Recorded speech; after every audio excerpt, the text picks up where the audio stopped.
या न्यूज बुलेटिनचे सहप्रायोजक आहेत गोकुळ. महानगरपालिका निवडणूक जाहीर झाल्यापासून कोल्हापुरातील राजकीय वातावरण चांगलंच तापलंय. उमेदवारी अर्ज भरणे, माघारी, अधिकृत उमेदवारांची घोषणा, चिन्ह वाटप या साऱ्या प्रक्रियेत मोठ्या प्रमाणात गोंधळ आणि नाराजी पाहायला मिळाली. पक्षाची उमेदवारी न मिळालेल्या अनेक इच्छुकांनी अपक्ष म्हणून निवडणूक रिंगणात उडी घेतल्याने शहरात यंदा बहुरंगी लढतीचे चित्र स्पष्ट झालंय. कोल्हापूर महापालिकेच्या निवडणुकीत महायुती आणि महाविकास आघाडी यांच्यात थेट लढत रंगत असली तरी जनसुराज्य, आम आदमी पार्टी, वंचित बहुजन आघाडी, शिवशाहू आघाडी, बहुजन समाज पार्टी तसेच मोठ्या संख्येने अपक्ष उमेदवारही ताकदीने मैदानात उतरले आहेत. त्यामुळे प्रत्येक प्रभागात राजकीय समीकरणे गुंतागुंतीची बनली आहेत. गेल्या काही दिवसात शहरभर प्रचाराचा जोर वाढला होता.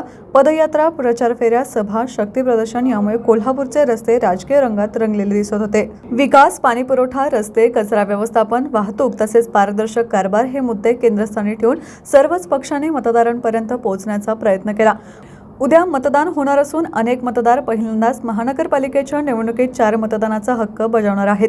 त्यामुळे मतदारांचा कौल नेमका कोणाच्या बाजूने जाणार, महापालिकेवर अखेर कोणाचा चेंडा फडकणार याकडे संपूर्ण जिल्ह्याचे लक्ष लागलंय. बहुरंगी लढतीत जनतेचा निर्णयच कोल्हापूरच्या आगामी कारभाराची दिशा ठरवणार आहे.